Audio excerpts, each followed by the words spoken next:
စိတ်၌ဖြစ်ပွားအဆိုးတရားတို့ဤလှည့်စားမှုများအပိုင်း၅တရားဒေသနာတော်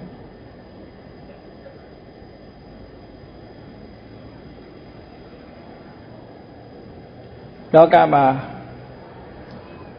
အကောင်းနဲ့အဆိုးရှင်တွဲပြီးတော့နေတတ်တာဖြစ်သောကြောင့်လက်စားမှုလေးတွေမသိဘူးလို့ဆိုလို့ရှိရင်အကောင်းရောင်ရောင်နဲ့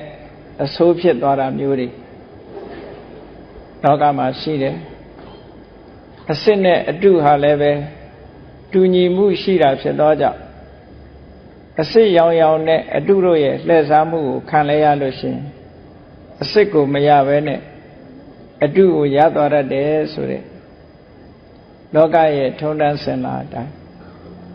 လောကသဘာဝကိုသိရှိထားကြတဲ့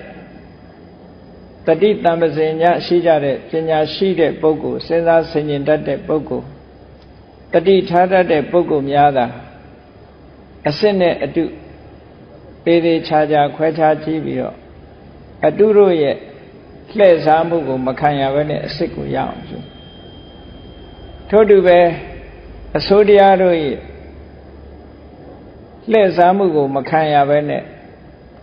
အကောင်းတရားတန်တန်ကိုသာရအောင်ကြိုးစားနိုင်မှတန်တရားမှာချမ်းသာဒုက္ခတွေရနိုင်တယ်လှည့်စားသွားနိုင်တဲ့တောကတိကဆင်တူးနေတဲ့အကောင်းနဲ့အဆိုးတွေကိုကျမ်းဂန်တွေမှာဖော်ပြထားတဲ့အတိုင်းဘုန်းကြီးတို့တွေတတိထားเสียဆင်ញင်သုံးသပ်တရားဖြစ်မှတ်သားကြရမှာပေါ့အဲ့ဒီမှာတူညီနေတဲ့သဘာဝနှစ်ခုကိုကြည့်ကြရအောင်ပါပဂရဟိတာဆိုတဲ့မကောင်းတာကိုရှုတ်ချတယ်မကောင်းတာကိုရှုတ်ချတယ်ဆိုတာလောကမှာအကောင်းကိုချီးမွမ်းပြီးတော့မကောင်းတာကိုရှုတ်ချအကုသိုလ်တရားတွေကိုရှုတ်ချတယ်ရုပ်မှာသိုးသွမ်းမှုတွေကိုရှုတ်ချတယ်မကောင်းတဲ့စိတ်ဓာတ်တွေကိုရှုတ်ချတယ်ဘုရားရှင်ကိုယ်တော်မြတ်တည်ပြီလေမကောင်းတဲ့သဘာဝတရားတွေကိုရှုတ်ချပြီးတော့ပြောဆိုလို့ရှိမကောင်းတဲ့တရားတွေဟာရှုတ်ချတတ်တယ်ဘာဖြစ်လို့ရှုတ်ချတတ်လဲလို့ဆိုလို့ရှိရင်မကောင်းတဲ့တရားတွေဟာအပြစ်ရှိပြီးတော့ဆိုးကျိုးကိုပေးတတ်လို့ဒါကြောင့်မို့လူတော်လူကောင်းတွေဟာမကောင်းတာလုပ်လို့ရှိရင်ရှုတ်ချကြလူတွေရဲ့တဏ္ဍာမှာဖြစ်ပေါ်လာတဲ့မကောင်းတဲ့စိတ်နေသဘောထားတွေကိုလည်းရှုတ်ချတယ်နော်ဒီလိုစိတ်ယုတ်မှထားတာမကောင်းဘူးဒီလိုလှုပ်တာမကောင်းဘူးဆိုပြီးတော့လောက်ရက်တွေနဲ့ပတ်သက်ပြီးတော့မကောင်းတာတွေကိုရှုတ်ချကြဒါကလောကကြီးမှာသဘာဝပဲမကောင်းတာကိုရှုတ်ချရဒါကအမှန်တရားတစ်ခုမကောင်းတာရှုတ်ချခြင်းဟာကောင်းတယ်သို့တော့မကောင်းတာကိုရှုတ်ချမှုနဲ့ဆင်စင်တူတာဘာတစ်ခုလာတတ်တုံးလို့ဆိုပရဝိဇ္ဇာနုပတ္တိတာသူတစ်ပါးရဲ့အပြစ်ကိုရှုမြင်တတ်မှုဟာမကောင်းတာကိုရှုံချတယ်သူတစ်ပါးအပြစ်ကိုလိုက်ရှုကြည့်နေမှုဟာဒါကြတော့အဆိုးတရားလို့ခေါ်တယ်လူတူတယောက်ကိုအမြဲတမ်းပဲအပြစ်ရှာပြီးတော့အပြစ်ကိုပဲကြည့်နေတတ်တယ်ဆိုရင်လောကမှာအကောင်းမဖြစ်တတ်ဘူးပေါ့သူများအပြစ်ကိုကြည့်တယ်ဆိုတဲ့ပုဂ္ဂိုလ်တယောက်ကဲ့ရဲ့တင်းကြိုစကတင်းဆိုပြီးတော့သူများရဲ့အပြစ်ကိုအဲ့ဒါလို့သူများအပြစ်ကိုလိုက်ပြီးတော့ကြည့်ရှုပြီးအပြစ်တင်နေတတ်တဲ့ပုဂ္ဂိုလ်မျိုးဟာဘာဖြစ်တတ်တုံးဆိုပရဝိဇ္ဇာနုပတ္တိတအိဋ္ဌံဥစ္စာနာတင်ကြီးနောသူတစ်ပါးအပြစ်တွေကိုကြည့်ပြီးတော့အမြဲတမ်းကဲ့ရဲ့ရှုတ်ချနေတတ်မယ်နေမယ်ဆိုလို့ရှိရင်အာတဝါတတ္တဝဋ္ဌန္တိအဲ့ဒီပုဂ္ဂိုလ်မှာအကုသိုလ်တရားတွေအာတဝါတရားတွေဟာသူတဏ္ဍာမှာမပြတ်စည်းဝင်နေပြီးတော့အာရာသောအာတဝက္ခယအာသောတရားကုံချောင်းအရတ္တဖို့နိဗ္ဗာန်မှဝေးကွာသွားနိုင်တယ်ဆိုလိုတာက သူများအပြစ်ကိုကြည်တာနဲ့မကောင်းမှုကိုရှုတ်ချတာဒီနှစ်ခုဟာဆင်ဆင်လို့အဓိပ္ပာယ်ရှိနေတယ်မကောင်းမှုဆိုတာတော့ရှုတ်ချရမယ်ဒီလိုစိတ်ဓာတ်မျိုးမကောင်းဘူးဒီလိုသဘောထားမျိုးမကောင်းဘူးမကောင်းတဲ့အလုပ်နဲ့ပတ်သက်ပြီးတော့မထောက်ခံရဘူးရှုတ်ချရဒါကကောင်းတယ်အကုသိုလ်မှန်သမျှရှုတ်ချလိုက်တဲ့တရားတွေကြီးပဲချီးမွမ်းရမယ်အကုသိုလ်ဆိုတာမရှိဘူးရှုတ်ချရအဲ့ဒါလို့ရှုတ်ချတာအမှန်တမ်းကောင်းတယ်အကုသိုလ်တရားကိုရှုတ်ချတာကောင်းတော့လည်းပဲသူတစ်ပါးအပြစ်ကိုလိုက်ပြီးတော့ရှားနေတာမျိုးကြတော့မကောင်းဘူးတဲ့ဒီလိုဆိုလို့တယ်နော်သူတစ်ပါးအပြစ်ကိုချိနေလို့ရှိရင်သူတစ်ပါးအပြစ်ကိုအမြဲတမ်းသုံးသပ်ပြီးတော့နေမယ်ကဲ့ရဲ့ဖို့တွေလုပ်နေမယ်ဆိုလို့ရှိရင်အဲ့ဒီပုဂ္ဂိုလ်ဟာကောင်းကျိုးချမ်းသာတွေများတယ်အဲ့တော့ဒီနှစ်ခုဟာပါပဂရဟိတမကောင်းတဲ့အကုသိုလ်တွေကိုရှုတ်ချပြောဆိုတာဒါကကောင်းမြတ်တဲ့တရားတစ်ခုပဲပရဝိဇ္ဇာနုပတ္တိသူတစ်ပါးအပြစ်ကိုကြည်တာကြတော့မကောင်းဘူးတဲ့ဒီနှစ်ခုဟာခက်ဆင်ဆင်လေးဖြစ်လာခက်ဆင်ဆင်လေးဖြစ်လာတဲ့အခါကျတော့သူတစ်ပါးအပြစ်ကိုကြည်တယ်ဆိုတဲ့မကောင်းတဲ့တရားကမကောင်းမှုကိုရှုတ်ချတယ်ဆိုတဲ့အကောင်းအရာဆောင်ပြီးတော့လူစိတ်ကိုလှိစားသွားတတ်တယ်ဒီအိဗယ်မျိုးပြောတာနော်လူစိတ်ကိုလှိစားသွားသည့်အတွက်ကြောင့်မကောင်းတာကိုရှုတ်ချပြီးတော့မကောင်းတဲ့အနေအထားတစ်ခုထုတ်ဖော်ရှုတ်ချတဲ့မှန်ကန်တဲ့အနေအထားတစ်ခုကနေလွဲမှားပြီးတော့သူတစ်ပါးကိုအပြစ်ရှာတယ်ဆိုတဲ့အဓိပ္ပာယ်မျိုးရောက်သွားနိုင်တယ်ဒါကြောင့်မို့ဒီနှစ်ခုဟာတတိထားပြီးတော့လုပ်ရမယ့်အရာဖြစ်တယ်သူတစ်ပါးအပြစ်ရှာတာကိုတော့မလုပ်ရဘူးမကောင်းတဲ့အချက်ကိုရှုတ်ချတာတော့လုပ်ရမယ်လို့ဒီလိုဆိုတယ်အဲ့ဒီလိုမကောင်းမှုကိုရှုတ်ချတဲ့နေရာမှာလည်းပဲဓမ္မာဒိဋ္ဌံပုဂ္ဂလာဒိဋ္ဌံလို့နှစ်မျိုးရှိတယ်ဓမ္မာဒိဋ္ဌာနဆိုတာဓမ္မကိုဥတည်ပြီးတော့ပြောတာရှိတယ်ပုဂ္ဂလာဒိဋ္ဌာနပုဂ္ဂိုလ်ကိုဥတည်ပြီးတော့ပြောတာရှိတယ်အဲ့ဒီထဲမှာဓမ္မာဒိဋ္ဌံလို့ခေါ်တဲ့ဓမ္မကိုဥတည်ပြောတာကပို့ပြီးတော့ကောင်းတယ်ပုဂ္ဂလာဒိဋ္ဌံလို့ဆိုရဲပုဂ္ဂိုလ်ကိုဥတည်ပြီးတော့ပြောတာကြတော့မကောင်းဘူးလို့အပြစ်မဖြစ်တော့လည်းပဲဓမ္မဒိဋ္ဌံလောက်မကောင်းဘူးလို့ဆိုပါတယ်ဆိုပါစို့နော်မကောင်းမှုအကုသိုလ်တွေကမရှက်တတ်တဲ့ပုဂ္ဂိုလ်အဲ့တော့သူတဏ္ဍာမှာမကောင်းမှုအကုသိုလ်တွေကမရှက်ခြင်းလို့ဆိုတဲ့အကုသိုလ်ကိုပဲအပြစ်တင်ရမယ်ရှုတ်ချရမယ်မကောင်းမှုအကုသိုလ်ကမရှက်တဲ့ပုဂ္ဂိုလ်ကိုသွားပြီးတော့ရှုတ်ချဖို့မဟုတ်ဘူးလို့ဒီလိုဆိုလိုတယ်နော်သို့တော်လည်းယမယံခါပုဂ္ဂိုလ်နဲ့ထိုပုဂ္ဂိုလ်ရဲ့တဏ္ဍာမှာဖြစ်တဲ့တရားဆိုတာတွဲဖက်နေတာဖြစ်သောကြောင့်တခါတရံကိုမြတ်စွာဘုရားကိုယ်တိုင်သိပင်လင်ပုဂ္ဂိုလ်ကိုရှုတ်ချတာမျိုးလုပ်တတ်တယ်နော်ဘယ်လိုရှုတ်ချတော့ဆိုရင်ဥပမာမဲ့ထေဝဒရဲ့တဏ္ဍာမှာဖြစ်တဲ့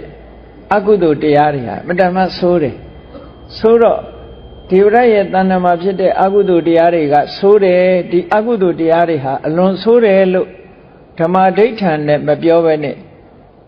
အာပါယီကောဒေဝဒတ္တောဟောနေရီကောအတ္တိကိသောကပ္ပထောအတ္တိကိသောဒီစကားလုံးကိုမြတ်စွာဘုရားသုံးပြီးတော့ပုဂ္ဂိုလ်ကိုရှုတ်ချတဲ့ပုံစံမျိုးပြောတာမျိုးလည်းရှိတယ်ဒေဝဒတ်ဟာအပင်ငယ်ကြမှာပဲတေချာပေါက်အပယ်ကြမဲ့ပုဂ္ဂိုလ်ဖြစ်တယ်ကုစားလို့မရဘူးပြုပြင်လို့မရတော့ဘူးလို့ဒီပြောတာဟာဒေဝဒတ်ဆိုတဲ့ပုဂ္ဂိုလ်ကိုရည်ညွှန်းပြောတာမျိုးဖြစ်တဲ့အခါကျတော့ဒါမျိုးကိုပုဂ္ဂလာဒိဋ္ဌံလို့ခေါ်တယ်ပုဂ္ဂိုလ်ကိုဥတည်ပြောတာအဲ့ဒါလို့ပုဂ္ဂိုလ်ကိုဥတည်ပြောတဲ့အခါကျတော့ကြားရတဲ့ပုဂ္ဂိုလ်ကမခံနိုင်တာလည်းရှိတယ်ပေါ့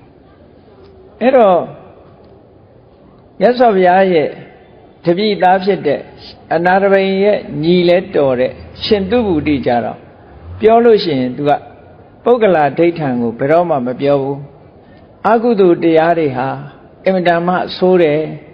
လောဘဟာအမတန်မှဆိုးတယ်လောဘကြီးတဲ့လူကိုမပြောဘူးလောဘကိုပဲပြောတယ်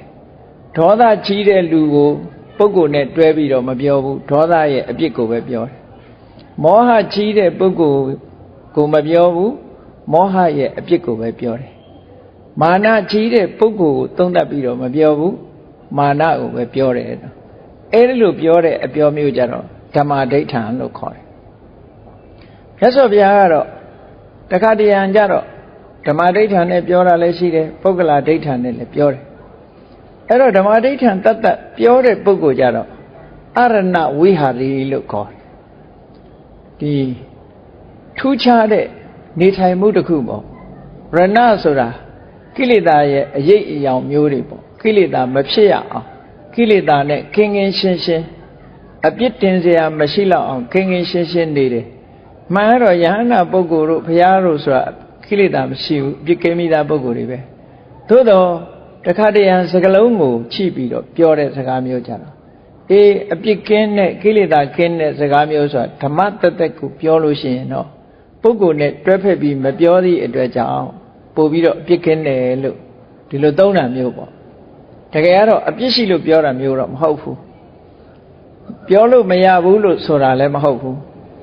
အဲ့တော့ရှင်သုဗုဒ္ဓိတို့ကြတော့သူကဓမ္မကိုပဲပြောတယ်ဓမ္မကိုပဲမကောင်းတဲ့အကုသိုလ်တရားကိုပဲရှုတ်ချတယ်ထိုမှာကောင်းတဲ့အကုသိုလ်တရားကိုပြုလုပ်နေတဲ့ပုဂ္ဂိုလ်ကိုမရှုံချအောင်တနည်းအားဖြင့်ပြောမယ်ဆိုလို့ရှိရင်ဓမ္မကိုရှုံချရင်အဲ့ဒီဓမ္မလက်ခံတဲ့ပုဂ္ဂိုလ်လည်းရှုံချပြီးသားဖြစ်တော့ဖြစ်တယ်သို့တော့တိုက်ရိုက်အနေနဲ့မသုံးဘူးလို့ဒီလိုဆိုလိုတာပေါ့အဲ့တော့ဓမ္မဒိဋ္ဌံတဲ့ပုဂ္ဂလဟေးလောဘကြီးတဲ့လူမကောင်းဘူးမင်းဟာတော်တော်လောဘကြီးတယ်လောဘကြီးတယ်မကောင်းဘူးဆိုရင်ဒါပုဂ္ဂလဒိဋ္ဌံလောဘဆိုတဲ့တရားဟာမကောင်းဘူးအပြစ်ရှိတယ်ဆိုလို့ရှိရင်တော့ဒါဓမ္မဒိဋ္ဌံလို့ခေါ်တယ်ပေါ့အဲ့ဒါလို့ပါပကရဟိမကောင်းမှုကိုရှုံချလေရှိတယ်ဆိုတဲ့အခြေအနေတစ်ခုဟာနောက်ဆုံးကြတော့ပရဝိဇ္ဇာနုပတ္တိသူတစ်ပါးရဲ့အပြစ်ကိုရှာကြံပြီးတော့ကြည့်လေရှိတယ်ဆိုတဲ့အဆိုးတရားကနေပြီးတော့လှည့်စားသွားတတ်သေးတယ်ဒါကြောင့်မို့မကောင်းမှုအကုသိုလ်ကိုရှုတ်ချတဲ့နေရာမှာသူတစ်ပါးအပြစ်ကိုပြောမိတာမျိုးမဖြစ်အောင်ဆင်ញင်ပြီးတော့တတိထားရမယ်လို့ဒီတရားနှစ်ခုဟာလှိစားသွားတတ်တယ်ဒီအဓိပ္ပာယ်ကိုဆိုလိုတယ်ပေါ့ဟောနောက်တစ်ခုကြတော့ဘာတော့ဆိုကုလနုဒယပฏิရူပတာယကုလမစ္စရိယံဝင်စေတိကုလနုဒယဆိုတာမိသားစုတစ်ခုကိုတနာတယ်ကရုဏာထားတယ်မေတ္တာထားတယ်မိသားစုတစ်ခုကုလဆိုတာမိသားစုတစ်ခုပြောတာမိသားစုတစ်စုကိုကရုဏာထားတယ်အဲဒီမိသားစုပေါ်မှာအကျဉ်းတရားတွေကရုဏာတရားတွေမေတ္တာတရားတွေထားတယ်ဒါမကောင်းဘူးလားဆိုကောင်းတယ်မိသားစုပေါ်မှာမေတ္တာထားတယ်ပုဂ္ဂိုလ်တရားယောက်ကဥပမာယဟန်တော်တစ်ပါးဟာသူတရားဓမ္မတွေတဲကသူကိုးကွယ်တဲ့တရားဓမ္မတွေကမိသားစုတစ်စုပေါ်မှာမေတ္တာထားတယ်ကရုဏာထားတယ်အဲ့ဒီမေတ္တာကရုဏာထားတာဟာကောင်းတဲ့တရားပဲအဲ့ဒီကောင်းတဲ့တရားနဲ့ဘာဖြစ်လာတတ်တုံးလို့ဆိုတော့နောက်ကကုလမစ္စရိယတဲ့မိသားစု၌ပတ်သက်ပြီးတော့ဝန်တိုအိတ်တာဖြစ်မှုဝန်တိုမစ္စရိယဖြစ်မှုဆိုတာရှိတယ်ဝန်တိုတာမျိုးဖြစ်တတ်တယ်ဥပမာမဲ့တငယ်ချင်း2ယောက်ရှိတယ်တငယ်ချင်း2ယောက်ရှိတော့တစ်ဖက်သားတငယ်ချင်း1ယောက်ကိုတနာတာမေတ္တာရှိတာကရုဏာထားတာမှန်တယ်ဒါကောင်းတယ်မေတ္တာထားတယ်သို့တော့တခြားလူ1ယောက်ကကိုယ်တငယ်ချင်းကိုလာပြီးတော့အပေါင်းအသင်းလုပ်တဲ့အခါကျတော့ဝန်တိုတာဖြစ်တာကြတော့မကြိုက်တာဖြစ်လာပြီဆိုရင်တော့ဒါကုလမစ္စရိယလို့ခေါ်တယ်နော်တဏှာတာကကောင်းတယ်တခြားပုဂ္ဂိုလ်တွေလာပြီးတော့ဆက်ဆံတာကိုမကြိုက်ဘူးဆိုတာကြတော့တဏှာတဲ့အဆင့်ကျော်သွားပြီးတော့မစ္စရိယအဆင့်ရောက်သွားအဲ့ဒါကအဆိုးတရားမစ္စရိယတရားထဲမှာနော်အပေါင်းအသင်းနဲ့ပတ်သက်ပြီးတော့ကိုပေါင်းသင်းတဲ့ပုဂ္ဂိုလ်ဒီပြင်လူတယောက်ကလာပေါင်းသင်းတာတို့ကိုမိတ်ဆွေသူမိတ်ဆွေလှုပ်တာတို့ဒါမျိုးတွေကိုဝန်တိုတာတွေရှိတယ်ပေါ့အဲ့ဒီဝန်တိုမှုဆိုတဲ့မစ္စရိယတရားကအဆိုးတရားတဲ့အဲ့တော့မိသားစုတုစုအပေါ်ဖြစ်စေကိုမိတ်ဆွေတငယ်ချင်းအပေါ်ဖြစ်စေ ကရုဏာထားရင်မေတ္တာထားရင်ကနေပြီးတော့ဘာဖြစ်လာတော့ဆိုကုလမစ္စရိယသဘောတက်ရောက်လာတာမျိုးတွေဖြစ်တတ်တယ်ဒါလည်းတတိထားဝန်တိုတာမျိုးမဖြစ်ရဘူးလို့ဆိုကိုမိတ်ဆွေရဲ့အကျိုးကိုလိုလားတဲ့အခါဘယ်သူနဲ့ပဲပေါင်းဘယ်သူကပဲပေါင်းကို့အနေနဲ့ဒါဝန်တိုစရာအကြောင်းမရှိဘူးသို့တော့မကောင်းတဲ့လူတွေရဲ့အပေါင်းအသင်းနဲ့မကောင်းလာပေါင်းမှာကိုပြောပြတာမျိုးကြတော့ဒါဝန်တိုတာနဲ့မဆိုင်ဝန်တိုတာကတက်နော်ကိုယ်သာအပေါင်းအသင်းလုပ်ချင်တယ်ဒီပြင်လူပေါင်းသင်းတာကြတော့ကောင်းတဲ့လူပဲဖြစ်စေမကောင်းတဲ့လူဖြစ်စေအကောင်းအဆိုးမကြည့်ဘူးသူများကလာပြီးတော့ဆက်ဆံတာမကြိုက်ဘူးဆိုတဲ့အခါကျတော့ကုလမစ္စရိယလို့ခေါ်တယ်မစ္စရိယတရား၅မျိုးထဲမှာဒါကုလမစ္စရိယမစ္စရိယတရား၅မျိုးဆိုတာအားလုံးကြားဖို့ကြလိမ့်မယ်အာဝါဒမစ္စရိယနေစရာထိုင်စရာနဲ့ပတ်သက်ပြီးအဆောက်အအုံနဲ့ပတ်သက်ပြီးတော့မစ္စရိယဖြစ်တာရှိတယ်ကိုယ်ပဲနေခြင်းနဲ့သူများလာနေမကြိုက်ဘူးဒီလိုဟာမျိုးအာဝါဒမစ္စရိယကိုနားမှာသူများလာထိုင်မှာမကြိုက်တာတော့ကိုနေတဲ့နေရာသူများလာတာမကြိုက်တာတော့ဒီလိုဟာမျိုးတွေဟာဒါအာဝါဒမစ္စရိယလို့ခေါ်တယ်ကုလမစ္စရိယဆိုတာယဟန်တော်တွေကြတော့ကိုးကွယ်တဲ့တရားတော်ကမှတခြားဘုန်းကြီးတစ်ပါးကိုးကွယ်မှာမကြိုက်တာကုလမစ္စရိယလူတွေကြတော့ကိုမိတ်ဆွေတခြားလူကမိတ်ဆွေဖွဲ့မှာမကြိုက်တာကုလမစ္စရိယဒီလိုဆိုလို့တယ်လာဘမစ္စရိယကိုယ်သာရချင်တယ်သူများရတာမကြိုက်ဘူးလာဘမစ္စရိယဝဏ္ဏမစ္စရိယကိုယ်သာအချီးမွမ်းခံကျင်တယ်သူများကိုချီးမွမ်းလို့ရှိရင်မကြိုက်ဘူးတနည်းအားဖြင့်ကိုယ်သာလှပခြင်းနဲ့သူတစ်ပါးတွေလှပလာရင်မကြိုက်ဘူးဝဏ္ဏမစ္စရိယဓမ္မမစ္စရိယကိုယ်သာတတ်သိလိမ္မာခြင်းနဲ့အတတ်ပညာနဲ့ပတ်သက်ပြီးတော့သူတစ်ပါးတွေကိုမတတ်သိစေခြင်းဘူးဆိုရင်ဓမ္မမစ္စရိယလို့ဒီလိုမစ္စရိယတရား၅မျိုးရှိတယ်အာဝါဒကုလလာဘဝဏ္ဏဓမ္မလို့မစ္စရိယတရား၅မျိုးရှိအဲ့တော့အခုဒီနေရာမှာတရားဓမ္မတွေပေါ်မှာတနာခြင်းသို့မဟုတ်မိတ်ဆွေအပေါင်းအသင်းတွေပေါ်မှာကိုယ်မိတ်ဆွေအပေါင်းအသင်းတွေပေါ်မှာမေတ္တာရှိခြင်းတနာခြင်းဆိုတဲ့ဒီမှန်ကန်တဲ့မေတ္တာတို့ကရုဏာတို့ထားတဲ့မှန်ကန်တဲ့ကုသိုလ်တရားဟာဘာဖြစ်လာတော့ဆိုဒီပြင်တဦးတယောက်ကလာပြီးတော့အပေါင်းအသင်းလုပ်တဲ့အခါမှာအကြောင်းမဲ့တက်မကြိုက်နိုင်ဖြစ်လာတာကြတော့ကုလမစ္စရိယဖြစ်သွားတယ်ဒီလိုဆိုလို့တာနော်ကုလမစ္စရိယဖြစ်သွားအဲ့တော့ကုလမစ္စရိယကအကောင်းဖြစ်တဲ့ကုလနုဋ္ဌယမိသားစုပေါ်မှာကရုဏာထားခြင်းမေတ္တာထားခြင်းလို့ဆိုတဲ့အကောင်းတရားကိုကုလမစ္စရိယကဝင်ပြီးတော့လှည့်စားသွားနိုင်တယ်ဆိုလိုတာကမေတ္တာကရုဏာဆိုတဲ့အကောင်းတရားဖြစ်ရမယ်အစာမစ္စရိယဆိုတဲ့အဆိုးတရားဝင်သွားတယ်လို့ဒီလိုပြောတာဒါကြောင့်မို့အဆိုးတရားတို့ရဲ့လှည့်စားမှုများအင်တမသဘောချင်းကလည်းတူတယ်သူတို့ကတူတော့ကပ်ပြီးတော့ဒီလွဲမှားသွားအောင်လုပ်တတ်တယ်ရွှေစစ်နဲ့ရွှေထုလို့ပေါ့ရွှေအတုဟာရွှေအစစ်နဲ့တူအောင်လုပ်ထားတာဖြစ်တဲ့အတွက်ကြောင့်ရွှေအစစ်ထင်ပြီးတော့လွဲမှားသွားနိုင်တယ်စိန်အစစ်နဲ့စိန်အတုကလည်းပဲစိန်အစစ်လို့ရှိနေသည့်ဖြစ်နေသည့်အတွက်ကြောင့်အမြင်ပန်းမှရှိနေသည့်အတွက်ကြောင့်ဒီလှည့်စားပြီးတော့သွားရတယ်ဒီလိုဆိုလိုတာအဲ့တော့သဘာဝတရားတွေရဲ့လှည့်စားမှုကပို့ပြီးတော့ကြောက်စရာကောင်းတယ်ဘာတော့ဆိုတော့ကိုကကုသိုလ်လို့ထင်ပြီးတော့လုံနေရကနေကိုယ်တဏ္ဍာမှာဖြစ်လာတော့အကုသိုလ်တွေကြီးပဲဖြစ်သွားတယ်ဒါမျိုးမဖြစ်ရအောင်တတိတံပစဉ္ညာတရားထားပြီးတော့ဆင်ញင်တုံတရားနဲ့မကောင်းတဲ့အကုသိုလ်ဘက်ကိုရောက်မသွားအောင်ထိမ့်သိမ်းဆော့ရှော့ရမယ်တဲ့ဆိုလိုတာကသဘာဝတရားရဲ့လှိစားမှုတွေကိုမခံရအောင်တတိနဲ့ပညာနဲ့ဆင်ញင်စဉ်းစားရမယ်လို့ဒီလိုဆိုလိုတာနော်အဲ့ဒါလို့မဆင်ញင်မစဉ်းစားနိုင်ဘူးဆိုလို့ရှိရင်အကောင်းဖြစ်မဲ့အစားအဆိုးတွေပဲဖြစ်သွားတယ်ကုသိုလ်ရမဲ့အစားကုသိုလ်မရဘဲနဲ့အကုသိုလ်တွေပဲဖြစ်သွားမယ်ဒီလိုဆိုလို့ဟောနောက်တစ်ခုစဉ်းစားပြီးတော့ကြည့်ရဒီတရားနှစ်ခုကလည်းခက်ဆင်စင်ပဲတဘာဝနှစ်ခုတစ်ခုကဘာတော့ဆို အာဝါဒစိရထိတိကာမတာအာဝါဒဆိုတာကျောင်းတိုက်တွေဒါယဟန်တန်ဃာတွေဘက်ကပြောမယ်ဆိုရင်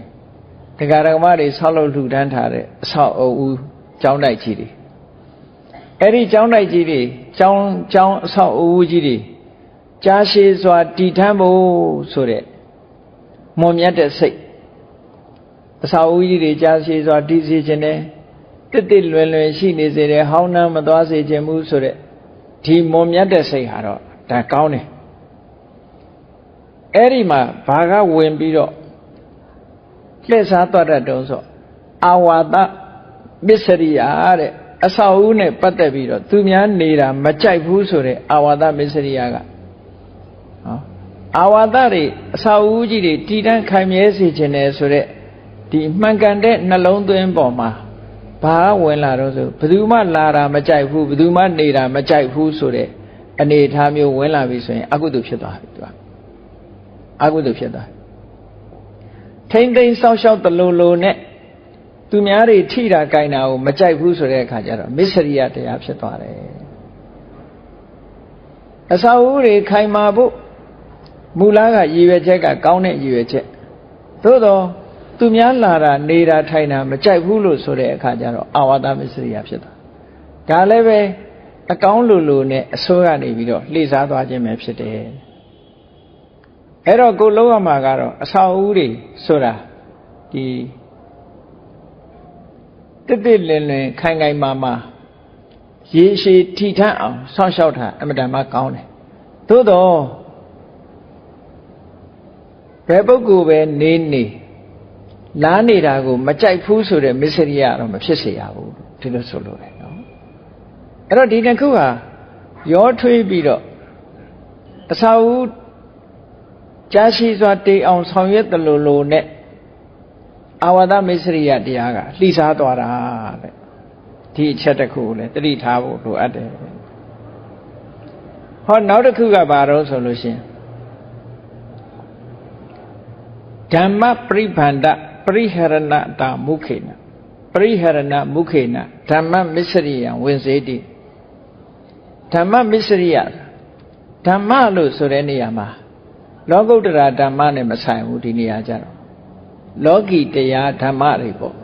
ဆိုပါစို့စာပေကျမ်းဂန်တတ်ကြွမှုတတ်သိနားလည်မှုတွေထီအောင်လောကုတ္တရာတရားနဲ့ပတ်သက်ပြီးတော့အရိယာပုဂ္ဂိုလ်တွေကတော့သူတို့ရထားတဲ့တရားနဲ့ပတ်သက်ပြီးတော့မစ္စရိယမဖြစ်တော့နောက်ဆုံးမှာသောတာပန်ဖြစ်ရင်ပဲမစ္စရိယမလာတော့နော်ဆိုပါစို့လူတယောက်ဟာဒီဓမ္မစက္ခုရပြီးတော့သောတာပန်ဖြစ်သွားပြီဆိုလို့ရှိရင်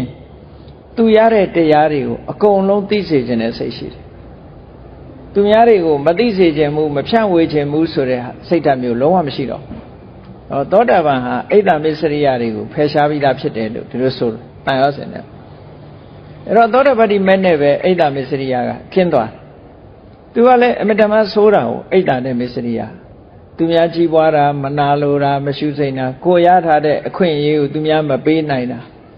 သောတာပန်ဖြစ်သွားလို့ချင်းသူများတွေသောတာပန်မဖြစ်စေခြင်းနဲ့စိတ်မပေါ်ဘူးအဲ့ဒီစိတ်ပေါ်နေရင်သောတာပန်မဟုတ်ဘူး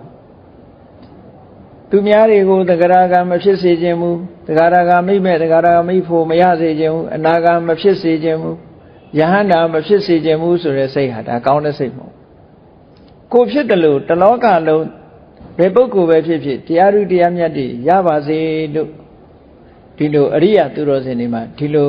မော်မြတ်တဲ့စိတ်ဓာတ်တွေရှိကြအဲ့တော့ပုရုဇဉ်တွေကြတော့အဲ့လိုမဟုတ်ဘူးပုရုဇဉ်တွေမှာသာဟောဒီဓမ္မမစ္စရိယဆိုတာဖြစ်တတ်ဓမ္မမစ္စရိယလို့ဆိုတဲ့နေရာမှာသူကကိုသိတဲ့တရားဓမ္မဆိုတာလောကီနဲ့ပတ်သက်တဲ့တရားဓမ္မလောကုတ္တရာအရိယပုဂ္ဂိုလ်ဖြစ်ရင်ဝန်တုံမှုမရှိတော့ဘူးဒါကြောင့်မို့လောကီအနေနဲ့လောကီဆိုဒီမှာလောကီကိစ္စကိုပြောတာမဟုတ်ဘူးဆိုပါစို့ဘုန်းကြီးတစ်ပါးဟာစာပေကျမ်းဂန်တတ်တယ်ကိုတတ်တဲ့ကိုသိတဲ့အဓိပ္ပာယ်တွေကိုသူများကိုရှင်းမပြခြင်းမူရှင်းမပြနိုင်ဘူးလာမေးလည်းမပြောခြင်းမူဆိုတဲ့ဝန်တိုတဲ့စိတ်နဲ့မပြောဘဲနေတာမျိုးဆိုလို့ရှိရင်ဓမ္မမစ္စရိယဖြစ်တယ်ဒီလိုဆိုလိုတာပေါ့ကိုတတ်တဲ့အတိုင်းသူများတွေမတတ်စေခြင်း ကိုရတဲ့စာကိုသိတဲ့ကျမ်းစာသူများတွေမသိစေခြင်းဘူးဆိုရင်ဒါဓမ္မမစ္စရိယလို့ဒီလိုပြောတာနော်အဲ့ဒါလို့ဓမ္မမစ္စရိယဖြစ်တတ်တယ်အဲ့ဒီမှာဒါကမကောင်းတဲ့အရာကောင်းတာကဘာလို့ဆိုရင်ဓမ္မပရိဗန္ဒပရိဟရဏမြတ်စွာဘုရားဟောတဲ့တရားတော်အနောက်အရှက်တွေအပိတ်ပင်တွေမရှိအောင်ဓမ္မကိုထိမ့်သိမ်းဆောက်ရှောက်တယ်ဒီတရားကိုဆိုပါစို့မြတ်စွာဘုရားဟောထားတဲ့တရားတွေကသုတ်တန်တစ်ခုပဲဖြစ်စေနော်အဆုံးအမစကားဩဝါဒစကားတစ်ခုပဲဖြစ်စေထိမ့်သိမ်းဆောက်ရှောက်တဲ့အနေနဲ့ဒီလူတွေပေးလိုက်လို့ရှိရင်တော့ဒါတွေဟာမကောင်းတဲ့ဘက်ကိုရောက်သွားမှာပဲလို့ဆိုတဲ့တရားတော်ကိုထိမ့်သိမ်းဆောက်ရှောက်လို့တဲ့စိတ်နဲ့မွန်မြတ်တဲ့စိတ်နဲ့ဓမ္မကိုထိမ့်သိမ်းဆောက်ရှောက်တာမျိုးကြတော့ဒါကအကောင်းလို့ပြောတယ်အဲ့ဒါလို့ဓမ္မကိုထိမ့်သိမ်းဆောက်ရှောက်သလိုလိုနဲ့ခုနကဓမ္မမစ္စရိယပဲရောက်သွားရင်တော့ဒါအဆိုးဖြစ်သွားတယ်ဒီလိုဆိုလိုတာနော်ဓမ္မရဲ့အနှောင့်အယှက်မဖြစ်စေဖို့ဓမ္မကိုထိမ့်သိမ်းဆောက်ရှောက်တာမျိုးသာဖြစ်ရမယ်အကာအကွယ်ပြုထားတယ်ဆိုပါစို့သာသနာတော်နဲ့ဆန့်ကျင်ဘက်အယူဝါဒတွေကိုထိသွင်းနေတဲ့ပုဂ္ဂိုလ်မျိုးတွေပုံပြက်ပန်းပြက်လှုပ်ချင်တဲ့ပုဂ္ဂိုလ်မျိုးတွေအဲ့ဒီပုဂ္ဂိုလ်မျိုးတွေကိုဒီဓမ္မနဲ့ပတ်သက်ပြီးတော့ရှယ်ယာလုပ်ပြီးတော့မပေးဘူးဆိုတာကိုယ့်ရဲ့ဓမ္မကိုတန့်စင်အောင်ထိမ့်သိမ်းဆောက်ရှောက်တဲ့အနေနဲ့ထိမ့်တာအဲ့ဒါလို့ထိမ့်သိမ်းဆောက်ရှောက်တာဆိုတာကြတော့မွန်မြတ်တယ်တဲ့ကလွဲတွေအသုံးချကုန်ပါဆိုလို့ဘုရားရဲ့တရားတော်တွေကိုတန့်စင်တဲ့အနေထားအပြင်ထိမ့်သိမ်းဆောက်ရှောက်တယ်မှန်တယ်အဲ့ဒီပုံစံနဲ့ထိမ့်သိမ်းဆောက်ရှောက်လို့၍သူများကိုတရားကိုမပေးဘူးဆိုရင်ဓမ္မမြတ်တယ်အဲ့ဒါလို့မဟုတ်ပဲနဲ့မစ္စရိယကြောင့်မပေးပဲဓမ္မမစ္စရိယကြောင့်ကိုသိတာသူများမသိစေခြင်းဘူးဆိုတာမျိုးကြရင်တော့ဓမ္မမစ္စရိယဖြစ်သွားတယ်အဲ့တော့အကောင်းဟာအဆိုးကနေအကောင်းကိုဝင်ရောက်ပြီးတော့လှည့်စားသွားတယ်လို့ဒီလိုပြောတာဒါဓမ္မမစ္စရိယနဲ့ပတ်သက်တာအဲ့တော့ဒီနှစ်ခုဟာတခါတည်းရန်သဘောသားချင်းကခက်ဆင်ဆင်လေးဖြစ်နေခက်ဆင်ဆင်ဖြစ်တော့အဆိုးလားအကောင်းလားလို့ဆိုတာဒီလူတွေရဲ့နှလုံးသွင်းပေါ်မှာပဲမူတည်တာတွေရှိတယ်ပေါ့ဒါကြောင့်မို့လို့မှန်ကန်တဲ့နှလုံးသွင်းနဲ့လောက်ရမယ်တဲ့နောက်ထပ်လှည့်စားမှုတစ်ခုလေးကိုကြည့်ဓမ္မဒေသနာဘိရတိမုခေနဘတ္တာရာမတာဝင်စေတိတဲ့ဓမ္မဒေသနာဆိုတာတရားဓမ္မကိုဟောပြောတယ်နော်မြတ်စွာဘုရားဟောတဲ့တရားတော်တွေကိုပရိသတ်မှဟောပြောနေတယ်ဘုရားဟောတဲ့တရားတွေထိုသုတ်တန်တွေတရားစကားတွေဟောပြောတယ်အဲ့ဒီတရားစကားဟောပြောမှုမှာပျော်မွေ့တယ်နော်အလုံးကိုတရားချတယ်တရားပြောတယ်အဲ့ဒီတရားဟောတာတရားဟောမှု၌ပျော်မွေ့မှုဟာကောင်းသလားလို့ဆိုကောင်းတယ်အမှန်တမ်းကောင်းတယ်မသိသေးတဲ့ပုဂ္ဂိုလ်တွေသိအောင်တရားနဲ့ပတ်သက်ပြီးတော့ရှင်းလင်းဟောပြောတာဓမ္မဒေသနာကုသိုလ်ရဒါကကောင်းတဲ့ဘက်ကအလွန်ကောင်းတယ်အဆိုးဖြစ်သွားတာကြတော့ဘာတော့ဆိုလို့ရှိရင်တရားနှလုံးသွင်းရမယ့်အချိန်တို့တရားအထုတ်ရမယ့်အချိန်တို့နော်ဒီလိုဟာမျိုးတွေကိုလစ်လျူရှုထားပြီးတော့ဓမ္မကိုရှင်းပြတာနဲ့ပဲအချိန်ကုန်နေတဲ့အခါကျတော့ဘာဖြစ်တယ်ဆိုတော့ तू ကကောင်းတဲ့တရားဘက်ကိုနှလုံးသွင်းမှုမပြုတ်ပဲနဲ့ဘာဖြစ်လာတော့ဆိုဘတ္တာရာမတာစကားပြောခြင်းပေါ်မှာပျော်မွေ့လာပြောနေရမှဟောနေရမှနော်ပရိသတ်နဲ့လိုက်ပြီးတော့ပြောနေရမှဟောနေရမှဒီဘက်ကိုပဲစိတ်ကတအားဝင်စားသွားရင်ဘတ္တာရာမလို့ခေါ်တယ်ဘတ္တာဆိုတာစကားများများပြောခြင်းအာရာမမွေ့လျော်တာမြတ်စွာဘုရားကစကားပြောမှု၌မွေးလျော်ခြင်းဟာဆုပ်ယုပ်ပြပြခြင်းရဲ့အကြောင်းတစ်ခုလို့ဒီလိုခေါ်တယ်။ဘာလို့လဲတော့ဆိုရင်လူဟာအပြော၌ပျော်မွေ့နေရင်ကိုယ်လှုပ်เสียတွေမလှုပ်ပြီးပဲဖြစ်တတ်တယ်ပေါ့။ပိဋကနဲ့ပဲပြောတယ်နော်။ပြောနေရမယ်ဟောနေရမယ်ခြေနှက်နေတယ်။တစ်ခါကပြောမယ်ဒီလိုပြောနေဟောနေရင်ကုသိုလ်မရဘူးလားလို့ဆိုကောင်းတဲ့မွန်မြတ်တဲ့စိတ်နဲ့ဟောပြောနေရင်ကုသိုလ်ရတာပေါ့။သို့တော့တစ်ဖက်ကကြည့်လို့ရှိရင်ကိုကျိုးစည်းပွားတွေနစ်နာတဲ့ဆိုတရားနှလုံးသွင်းရမယ့်အချိန်ရှိတယ်နော်တရားနှလုံးသွင်းရမယ့်အချိန်ရှိတယ်တရားကိုဆင်ញင်စဉ်းစားရမယ့်အချိန်ရှိတယ်သင်ယူရမယ့်အချိန်တွေရှိတယ်အဲ့ဒီအချိန်တွေကိုမပေးတော့ဘဲနဲ့ ပြောဟောမှုပဲပေါ်မှာပုံပြီးတော့နေမယ်ဆိုလို့ရှိရင်ဒါဗတ္တရာမတ္တဖြစ်တာဗတ္တရာမတ္တကြတော့အကောင်းမဟုတ်ဘူးလူတွေမှာဒီဒါဘုန်းကြီးယဟန်နေနဲ့ပတ်သက်ပြီးတော့ဒီလိုပြောရဟောပြောမှုတွေပေါ်မှာပျော်မွေ့ပြီးတော့ဆိုပါစို့ဓမ္မဂတိကလှုပ်ပြီးတော့ပရိသတ်ထဲမှာတရားဟောတဲ့အလုပ်နဲ့ပဲပြောတယ်ကြံတဲ့အလုပ်တွေမလုပ်ဘူးစကားပြောတဲ့ပဲပါပဲနေတယ်ကိုကျင့်ရမယ့်တရားကိုမကျင့်ဘူးဆိုလို့ရှိရင်တော့ဒါဗတ္တရာမဖြစ်သွားနိုင်တယ်လို့ဒီလိုပြောတာဗတ္တရာမဖြစ်သွားရင်ဗတ္တရာမတာကဓမ္မဒေသနာဘိရတိလို့ဆိုတဲ့တရားဟောခြင်း၌မွေးလျော်မှုဆိုတဲ့အကောင်းတရားကိုဗတ္တရာမတာဆိုတဲ့အဆိုးတရားကလှည့်စားသွားနိုင်တယ်ဒီလိုပြောတာနော်ဒီကိစ္စဟာတခါတော့ကဂျုံခဲ့တာရှိတယ်တန်ရုပ်ပါဠိတော်မှာမြတ်စွာဘုရားပြိဋိဘံဆံသွားတဲ့အခါမှာဒီဘုရားပြိဋိဘံဆံပြီးကုဋ္ဌိနာယုံပြိဋိဘံဆံပြီးတဲ့နောက်မှာရှင်အာနန္ဒာကမြတ်စွာဘုရားရဲ့တပိဋ္ဌင်္ကန်းတွေကိုယူဆောင်ပြီးတော့ဘုရားတရင်သုံးခဲ့တဲ့နေရာတွေကိုပြန်ကြွဘုရားရဲ့တပိဋ္ဌင်္ကန်းတွေယူပြီးတော့ကြွတယ်ဥပမာမဲ့တာဝတိမြို့ကိုပြန်ကြွလာတယ်ပြန်ကြွလာတဲ့အခါဘုရားတရင်သုံးသွားတဲ့ခန္ဓာကိုယ်တွေတိုက်မြတ်စွာဘုရားအဲ့ဒီမှာတရင်မသုံးတာက10လတစ်နှစ်နီးနီးကြာသွားတာအဲ့တော့ဇေတော်အကျောင်းမှာရှိတဲ့ခန္ဓာကိုယ်တွေဘုရားတရင်သုံးတဲ့ကျောင်းဆောင်ကိုတကားတွေဖွင့်အမိုက်တရိုက်တွေရှင်းမြတ်စွာဘုရားတရင်သုံးတဲ့အိယာတွေဖုံနေပါလေခါတောက်ရည်တွေပြန်ထက်နော်လှုပ်ရင်းရှင်အနန္ဒာကငိုသေးတာသူကဘုရားရှိတော်ကအနေထားကိုပြန်တတိယပြီးသောတာပန်ပြီမဲ့လို့တောကဖြစ်တယ်မြတ်စွာဘုရားပေါ်မှာတန်ရုံးစဉ်အမတန်ကြီးတော့မြတ်စွာဘုရားကိုလျှောက်ထားတဲ့ပုံစံနေနဲ့လျှောက်ထားပြီးတော့သူကငိုကြွေးပြီးတော့ရှင်အနန္ဒာလှုပ်တယ်ခန္ဓာကိုယ်တိုက်ကြီးတန်ရှင်းတယ်ဘုရားရှိတော်ကနေထိုင်တဲ့ဝကြီးဝငယ်တွေအားလုံးလှုပ်တယ်မျက်ရည်ကျတယ်ငိုတယ်အဲ့ဒါလို့နေပြီးတော့ဒီလိုနေရင်ကနေနောက်ကြတော့တရားဓမ္မတွေကလည်းလာအဲ့တော့တရားဓမ္မတွေကငိုတဲ့အခါကျတော့ရှင်အနန္ဒာကသူကပြိုင်းငိုနေလို့မဖြစ်ဘူးအဲ့တော့တရားဓမ္မတွေကငိုကြွေးလာတဲ့အခါကျတော့သူတို့ကိုတရားချဟိုကလာလိုက်တရားချပြောလိုက်ဒီကလာလိုက်တရားချလိုက်ရှင်အနန္ဒာမှသူကသောတာပန်ပဲရှိသေးတယ်80လုံးเสียတွေသူမှရှိတယ်လုံးเสียတွေအများကြီးရှိသေးတယ်သောတာပန်ကနေသဂရဂံအနာဂံယဟန္တာဖြစ်ဖို့ရာသူတရားကျင့်မှုအချိန်လိုတယ်အဲ့ဒါတွေမလုံနိုင်ပဲနဲ့ဘာဖြစ်တုံးဆိုတရားဓမ္မတွေကလာပြီးမြတ်စွာဘုရားတရင်မေးတာတို့နော်ဘုရားပြိဋိဘံဆံတဲ့အကြောင်းရင်းတွေကိုပြောပြနေရတာတို့ငိုတဲ့ပုဂ္ဂိုလ်တွေကိုနှစ်သိမ့်စကားချော့မော့ပြောဆိုတာတို့တန်ဝေကတရားဟောပြောတာတို့တဏှိကုံဓာရီနဲ့ကြီးပဲအချိန်ကုန်နေတဲ့အခါကျတော့နတ်သားတယောက်ကရှင်အနန္ဒာကိုတတိပေးတယ်ရှင်အနန္ဒာကိုတတိပေးတယ်နော်သူသုံးတဲ့စကားလုံးလေးကကိဘိလိကာပလိတ္တိ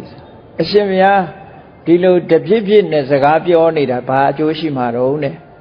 ကိုလုံးရမယ့်အလုပ်တွေလည်းလုပ်ပါအောင်ပေါ့တရားဓမ္မတွေပဲအခုလိုလိုက်ပြီးတော့အရှင်ဘုရားတရားဟောတယ်ဖြောင်းပြတယ်ပြောဆိုနေတာဒါတွေနဲ့အရှင်ဘုရားတရားကျင့်ရမယ့်အချိန်တွေလိဟင်းကုန်တယ်ဒါကြောင့်မို့လို့တပြည့်ပြည့်အရှင်ဘုရားစကားတွေပြောမနေပါနဲ့ကိုလုံးရမယ့်အလုပ်တရားအထုတ်ရမယ့်အလုပ်ကိုထုတ်ပါအောင်လို့ဆိုတဲ့ဒီတတိပေးစကားလေးပြောတယ်ဆိုတာတန်ရုပ်ပါဠိတော်ထေဝဗုဒ္ဓတန်ရုပ်မှာရှိတယ်ပေါ့ကိဘိလိကာဘွေတည်းဘိလိဆိုတာလူဗမာတွေလည်းပြောတယ်လေပလစ်နဲ့စကားပြောတယ်ဆိုတာစကားသိပြောရင်ပလစ်ပေါ့ဒီလိုပြောတာမျိုးနော်တပြည့်ပြည့်နဲ့စကားပြောနေလို့အကျိုးမရှိဘူးပေါ့တရားဓမ္မအားထုတ်ရမယ့်အချိန်ကိုတရားအထုတ်ပါလာသမျှလူတွေကိုရှင်းပြလာသမျှလူတွေကိုချော့မော့ဖြောင်းပြတရားဟောနေလို့အရှင်ဘုရားတရားအားထုတ်ရမယ့်အချိန်တွေမရတော့ဘူးပေါ့လို့ဒီလိုတတိပေးစကားလျှောက်ကြားခဲ့ဘူးတယ်ဒါကြောင့်မို့လို့ကောင်းတာလုပ်တယ်လို့ဆိုပေမဲ့လို့ဗတ္တရာမတ္တာသူ့အချိန်နဲ့သူမဟုတ်ဘဲနဲ့အချိန်အကန့်အသတ်မရှိစကားတွေကြီးပဲပြောနေရတယ်ဆိုတာဟာဆုတ်ယုတ်ခြင်းရဲ့အကြောင်းတစ်ခုဖြစ်လာတယ်ဒါကြောင့်မို့ဗတ္တရာမတ္တာဆိုတဲ့အဆိုးတရားကဓမ္မဒေသနာဟောပြောခြင်း၌မွေးလျော်မှုဆိုတဲ့အကောင်းတရားကိုလှိစားသွားနိုင်နေတယ်ဒီလိုပြောတာနော်တရားဟောတာကုသိုလ်မရဘူးလားဆိုရအဲ့တော့ သူ့ချိန်နဲ့သူဟောဒါကြောင့်မို့လို့ကာလေနဓမ္မတဝနံကာလေနဓမ္မတာကိစ္စဆိုတဲ့ဓမ္မအဓိပ္ပာယ်ရှိတယ်နော်အချိန်မရွေးလုံးနေရမယ်ကိစ္စမဟုတ်ကောင်းတယ်ဆိုပြီးတော့အချိန်မရွေးလုံးရမှာမဟုတ်ဘူးဒါကြောင့်မို့ကာလေနဓမ္မတာကိစ္စတင့်လျော်တဲ့အချိန်မှာတရားဆွေးနွေးတယ်တင့်လျော်တဲ့အချိန်မှာတရားနာတယ်တင့်လျော်တဲ့အချိန်မှာတရားဟောတယ်ဆိုတာဒါကလှုပ်တဲ့လှုပ်ထိုက်တာဓမ္မမင်္ဂလာဖြစ်တယ်လို့ဒီလိုပြောတာကောင်းတယ်ဆိုတာနဲ့အချိန်မရွေးမလုပ်ရဘူးလို့ဘယ်အရာပဲဖြစ်ဖြစ်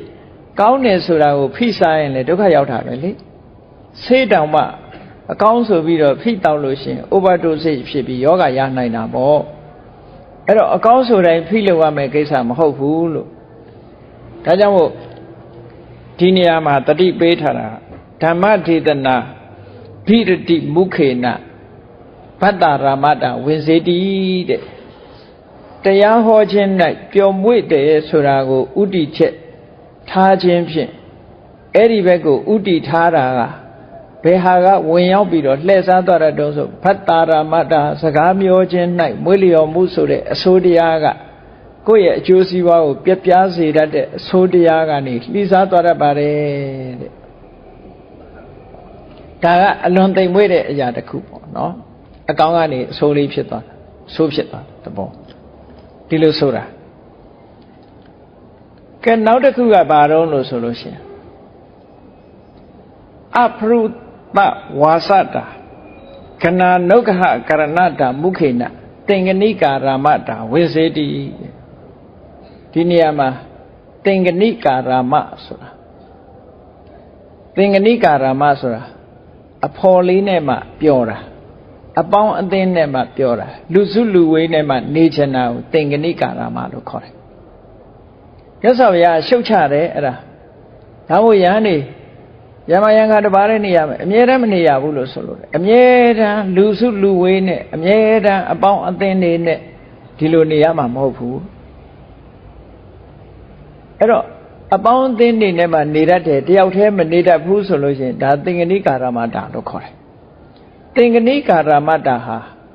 တေခပုဂ္ဂိုလ်တွေတောင်မှပဲဆုပ်ယုပ်ပြပြခြင်းရဲ့အကြောင်းဖြစ်တယ်တိုးတက်မှုဆုပ်ယုပ်စေနိုင်တယ်ဘာလို့လဲဆိုကိုလုံးရမယ်တယောက်တည်းလုံးရမယ်အလုပ်တွေအများကြီးရှိတယ်လေအဖော်လေးနဲ့မှလုံးရတာမဟုတ်ဘူးအဖော်နဲ့လုံးရတဲ့အလုပ်ရှိတယ်တယောက်တည်းလုံးရတဲ့အလုပ်ရှိတယ်ကမ္မထာအထုတ်တယ်ကမ္မထာနှလုံးသွင်းတယ်ဆိုတာတယောက်တည်းလုံးရမယ်ကိစ္စအဖော်ရှိနေရင်ပဲသူကအနှောက်အယှက်ဖြစ်တယ်အဲ့ဒါလို့တယောက်တည်းလုံးရမယ်ကိစ္စတွေကိုချွတ်ရင်းပြပြသွားစေတတ်လို့သင်္ကနိကာရမတ္တဆိုတဲ့တရားကိုအဆိုးတရားလို့သတ်မှတ်တယ်အဲ့ဒီအဆိုးတရားကဘာကိုဝင်ရောက်လှည့်စားသွားတဲ့တုံးလို့ဆိုတော့တခါတရံကြတော့ကိုယ့်ရဲ့ဂရုကိုယ့်ရဲ့အပေါင်းအသင်းတွေသို့မဟုတ်ကိုယ့်ရဲ့နောက်လိုက်တွေကိုယ့်ရဲ့အဖွဲ့သားတွေအဲ့ဒီအဖွဲ့သားတွေကိုအားပေးချီးမြှောက်တဲ့အနေနဲ့သူတို့ကိုအကူအညီပေးတဲ့အနေနဲ့သူတို့ကို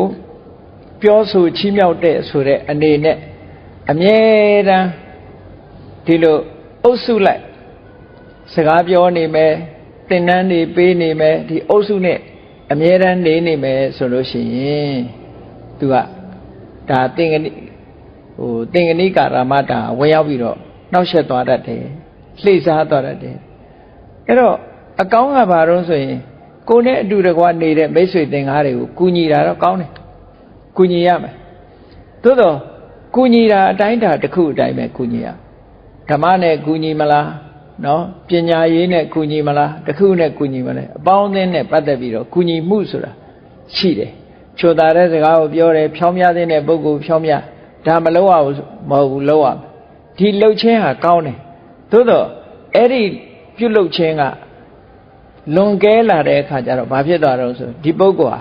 သင်္ကနိကာရမတ္တအဖော်နဲ့မှပြောတယ်ဆိုတဲ့အနေအထားမျိုးရောက်သွားတယ်တဲ့အဖော်နဲ့မှပြောတယ်ဆိုတဲ့အနေအထားရောက်သွားပြီဆိုလို့ရှိရင်ကတော့ခုနကအကောင်းဟာအဆိုးဖြစ်သွားတယ်ဒီလိုဆိုလို့တာနော်လှည့်စားသွားတာသိတယ်လို့ဒီတစ်ချက်ကလည်းတတိထားစရာတစ်ခုပေါ့ဟောနောက်တစ်ခုကဘာလို့ဆိုရင်ပုံညကာမတ္တပฏิရူပကတ္တယကမ္မာရမတ္တဝင်စေတိအကောင်းနဲ့အဆိုးနှစ်ခုတွဲလာသူကအ အဆိုးလို့သတ်မှတ်တဲ့နေရာမှာဒီခါမှာအကုသိုလ်ဖြစ်မှအဆိုးမဟုတ်ဘူးအကျိုးစီးပွားကိုဆုပ်ယုပ်စေတတ်ရင်အဆိုးလို့သတ်မှတ်အကျိုးစီးပွားကိုဆုပ်ယုပ်ပြပြသွားစေတတ်လို့ရှင်အဆိုးဥပမာမဲ့ခုနကပြောတယ်ဘဒ္ဒရာမစကားပြောတယ်သူပြောနေတဲ့စကားတွေကဘာတွေတော့ဆိုတရားစကားတွေအကောင်းတွေကြီးပဲပြောနေတာပြောနေတော့လဲတဏီကုံထိုင်ပြီးတော့တရားစကားတွေကြီးပဲပြောနေလို့ရှိရင်ဘဒ္ဒရာမဖြစ်သွားအကောင်းတွေကလွန်တဲ့အခါကျတော့ဘာဖြစ်တော့သူ့အတွက်အကျိုးဆိုးမှုတွေအများကြီးဖြစ်လာနိုင်တယ်သောတာပန်ဖြစ်ရင်ရှေ့မတက်နိုင်ဘူးသဂရဂံဖြစ်ရင်လည်းရှေ့မတက်နိုင်ပုရုဇဉ်ဆိုလည်းသောတာပန်ဖြစ်ဖို့ chance မရှိတော့ဘာလို့ဆိုလုံးဝမလုပ်ခဲဒီဘက်မှာချိန်ဖြုံးသွားတယ်ပေါ့အဲ့ဒါမျိုးတွေမှန်တယ်များအဆိုးလို့သတ်မှတ်တယ်အခုလည်းပဲကြည့်ကမ္မာရမတာတဲ့အလုတ်ကိစ္စအပေါ်မှာပျော်မွေ့တယ်လုပ်တယ်လူမှုရေးကိစ္စတွေလုပ်တယ်ရဟန်းနေဆိုရင်ကိလနာကိစ္စတွေသွားလုပ်တယ်ဟောတန်ခါကိစ္စတွေလုပ်တယ်တပြည့်စည်းလဲတယ်ရေခတ်တယ်စပြီးတော့တန်ရှင်းရေးတွေလုပ်တယ်ဒီအလုတ်ပေါ်မှာပဲပျော်မွေ့အဲ့ဒီအလုတ်ပေါ်မှာပဲပျော်မွေ့ပြီးတော့သွားတာကိုကမ္မာရမတာလို့ခေါ်တယ်ဒီကမ္မာရမတာသူ့အချိန်လေးနဲ့သူလှုပ်လို့ရှိရင်အကောင်းဖြစ်တယ်အဲ့ဒါလို့မဟုတ်ဘဲနဲ့အလုတ်ပေါ်မှာပျော်မွေ့သွားရင် तू ကရှုတ်ချရမယ့်တရားတစ်ခုပဲအလုတ်ကြီးပဲလုံနေတဲ့ပုဂ္ဂိုလ်တယောက်ဟာကိုယ့်ရဲ့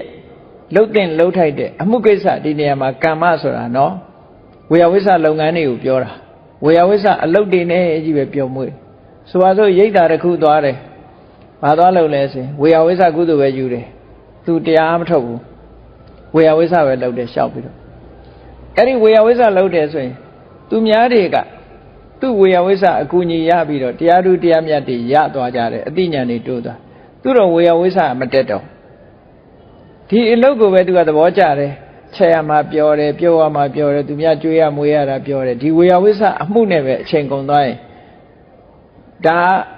အဆိုးလားလို့ဆိုဘယ်ဘက်ကကြည့်တဲ့အဆိုးလဲလို့ဆိုရင်သူ့အတွက်တရားသူတရားမြတ်တွေမရနိုင်လို့အဆိုးလို့ပြောတာဒါဒါဟုတ်မဟုတ်ကိုယ့်ဘာကိုစဉ်းစားကြည့်လေတရားသူတရားမြတ်ရနိုင်တဲ့အနေအထားမျိုးမပို့သူကဝေယဝိဆနဲ့ပဲအချိန်ကုန်လိုက်တယ်အချိန်ကုန်လိုက်ရင်ဒါကမ္မာရမတာဖြစ်သွားတယ်ပေါ့တန်ဃာတွေဆိုလို့ရှင်လဲတခြားဝေယဝိဆတွေလုပ်တယ်ကြောင်းတန်ရှင်းရေးတွေလုပ်တယ်တပြည့်စည်းလဲတယ်ရေခတ်တယ်စသဖြင့်ဒီလိုကိစ္စဝိဆတွေကြီးပဲတနေ့ကုန်လုပ်နေလို့ရှင်ကမ္မာရမတာဖြစ်သွားတယ်အဲ့ဒီမှာအဲ့ဒီလိုလှုပ်တာဟာရှေ့ပိုင်းကနေကြည့်မယ်ဆိုလို့ရှင် तू ကပုံညကာမတာပฏิရူပတာ तू လှုပ်တဲ့အလုပ်တွေကအကောင်းနေပဲပုံညကာမတာဆိုကုသိုလ်လိုချင်တယ်ဝေယဝိဆကုသိုလ်လိုချင်လို့ဝေယဝိဆလှုပ်တယ်တန်ရှင်းတာနဲ့ပတ်သက်ပြီးကုသိုလ်လိုချင်လို့လှုပ်တယ်ဘောဓိဝေတန်ရှင်းတယ်ဘုရားတန်ရှင်းတယ်တန်ရှင်းမှုတွေလှုပ်တယ်ကုသိုလ်တွေလှုပ်တယ်အမိုက်တရားတွေတန်ရှင်းတယ်ဒါကုသိုလ်လိုချင်တာကုသိုလ်လိုချင်တာတကယ်ကောင်းတယ်သို့တော့တရားထုတ်ရမယ့်ချိန်မထားဘူးတရားနှလုံးသွင်းရမယ့်ချိန်မထားဘူးတဏီကုံဓာတွေကြီးပဲလှုပ်လို့ရှိရင်ကမ္မာရမတာဖြစ်သွားတယ်ပေါ့ကုသိုလ်လိုချင်လို့လှုပ်တာမှန်တယ်ကုသိုလ်ရတယ်အကောင်းသို့တော့အချိန်ကန့်သတ်မထားဘဲနဲ့အလုတ်တစ်ခုတည်းသာပျော်မွေ့ပြီးတော့ဒီတရားထုတ်ခြင်းဆိုတဲ့မော်မြတ်တဲ့လုပ်ငန်းတစ်ခုကိုမလုပ်ဖဲနေလို့ရှိရင်ကုသိုလ်လိုချင်တယ်ဆိုတဲ့အကောင်းတရားကိုဘာကနေလှည့်စားသွားတော့ဆိုအလုတ်လုံးနေရမှာပြောတယ်ဆိုတဲ့ကမ္မာရမတာအဆိုတရားကနေလှည့်စားသွားတယ်ဒါလည်းတတိထားစရာကောင်းတာပဲတတိထားစရာကောင်းတယ်တချို့ကဝေယဝိဆအလုံးမှသာပြောတယ်တရားထိုင်ရမှာကြတော့ပြင်းတယ်ဆိုရင်ဒီပုဂ္ဂိုလ်ဟာရှင်လိုက်ရင် तू ကအောက်တန်းရောက်သွားနိုင်တယ်ပေါ့သူ့အတွက်အကျိုးဆိုးမှုတွေအများကြီးဖြစ်နိုင်တယ်ဒီလိုဆိုလိုတာပေါ့စာသင်တိုက်တွေပါဆိုလို့ရှိရင်လည်းပဲ तू ကဝေယဝိဆပဲလုပ်တယ်စာမသင်ဘူးအသက်ကြီးလာသည့်အထိ तू စာမတတ်ဘူးဝေယဝိဆသမားပဲဒါမျိုးတွေလည်းရှိတယ်စာသင်ရမှာပြင်းတယ်အလုံးလုံးရမှာကြတော့မပြင်းဘူးဆိုတဲ့ပုဂ္ဂိုလ်တွေကြတော့သူ့အတွက်ဟာအသက်ကြီးလာလေလေတန်ဖိုးမဲ့လေလေအသက်ကြီးလာလေလေတန်ဖိုးမဲ့လေလေဒီလိုဖြစ်တယ်လှုပ်တာတော့ကုသိုလ်လိုချင်လှုပ်တယ်ကုသိုလ်လိုချင်တာကောင်းတယ်သို့တော့အချိန်မီ၍အလုတ်ပဲလှုပ်နေတဲ့ပုဂ္ဂိုလ်မှုကိစ္စပဲလှုပ်နေတယ်ဆိုရင်အဆိုးဘက်ကိုရောက်သွားတယ်ဒီအဓိပ္ပာယ်ကိုပြောတာနော်အကုသိုလ်ဖြစ်တဲ့အဆိုးမဟုတ်ပြီမဲ့လို့အကျိုးတရားဖြစ်ထွန်းစီဘက်ကနေပြီးတော့ရှုထောင့်ကနေကြည့်မယ်ဆိုရင်ဆုပ်ယုပ်ခြင်းရဲ့ ဆုပ်ယုပ်ခြင်းကိုဖြစ်ပေါ်စေတယ်လို့အဆိုးတရားလို့ပဲဒီလိုပဲသတ်မှတ်တယ်ဒါပြောတာဟောနောက်တစ်ခါကျတော့ဘာရှိတုံးဆိုလူတွေမှာစင်စင်တူတာလေးတွေရှိတယ်ပေါ့တံဝေကပฏิရူပေနစိတ်တတန္တာဘောဝင်စေတည်တံဝေကနဲ့ခက်စင်စင်တူလို့တဲ့စိတ်ပူပန်မှုကနေပြီးတော့တံဝေကရောင်ဆောင်ပြီးတော့လှည့်စားသွားတတ်သေးတယ်စိတ်ပူတာတံဝေကမဟုတ်ဘူးနော်အဲ့တော့လူတွေကပြောတယ်ဘသူဖြင့်တည်သွားတယ်တံဝေကဖြစ်တယ်ကိုယ်တငယ်ချင်းတယောက်ကိုယ်နဲ့ရွယ်တူဆုံးသွားရှာတယ်ဘသူတွေဖြင့်ဘာဖြစ်သွားတယ်တံဝေကတွေရတယ်အဲ့ဒီတံဝေကဆိုတဲ့ဟာရဲ့စိတ်ပူတယ်ကိုယ့်အတွက်တွေးလိုက်လို့ရှင်အေးသူသေးငါလည်းတရားတော်မှာပဲနဲ့ဆိုတဲ့စိတ်ပူမှုတွေသို့မဟုတ်တောကတွေဖြစ်သွားတယ်တည်သွားတဲ့ပုဂ္ဂိုလ်တွေအတွက်တောကဖြစ်တယ်ဆိုရင်သူကတံဝေကနဲ့တောကကမတူဘူးသို့တော့တဘာဝချင်းခတ်ဆင်ဆင်ဖြစ်တယ်တံဝေကထိတ်လန့်တုန်လှုပ်ခြင်းဆိုသည်မှာ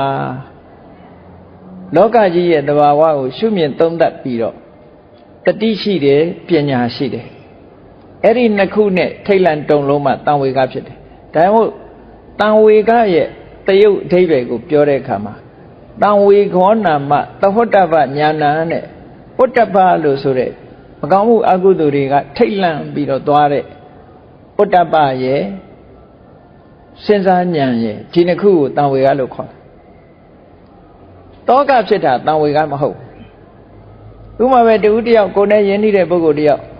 သိဆုံးသွားတယ်ဆိုလို့ရှိရင်သဘာဝတရားလူဆိုတာတနေ့ကြလို့ရှိရင်မမျှော်လင့်မဲနဲ့လေသိဆုံးသွားတတ်တယ်လောကကြီးဟာအမတမကြောက်စရာကောင်းတာပါလားလို့လောကကြီးပေါ်အကုသိုလ်တရားတွေပေါ်ဒါတွေပေါ်မှာထိတ်လန့်တုန်လှုပ်ပြီးတော့အသိဉာဏ်နဲ့စဉ်းစားဆင်ခြင်တာဆိုရင်တော့ဒါတံဝေကအဲ့ဒါလို့မဟုတ်ဘဲနဲ့ကိုယ့်အတွက်စဉ်းစားလိုက်လို့ပူတယ်တစ်ဖက်လူအတွက်စဉ်းစားလိုက်လို့ပူတယ်ဆိုတဲ့စိတ်တတန္တာပစိတ်ပူပန်မှုကြတော့အကုသိုလ်တဲ့ဒီနှစ်ခုကလည်းပဲစင်စင်တူသည့်အတွက်ကြောင့်ရောထွေးပြီးတော့လှည့်စားသွားခံရရတယ်လို့ဒီလိုဆိုတာနော်ဒီလိုဆိုတာအဲ့တော့တံဝေကနဲ့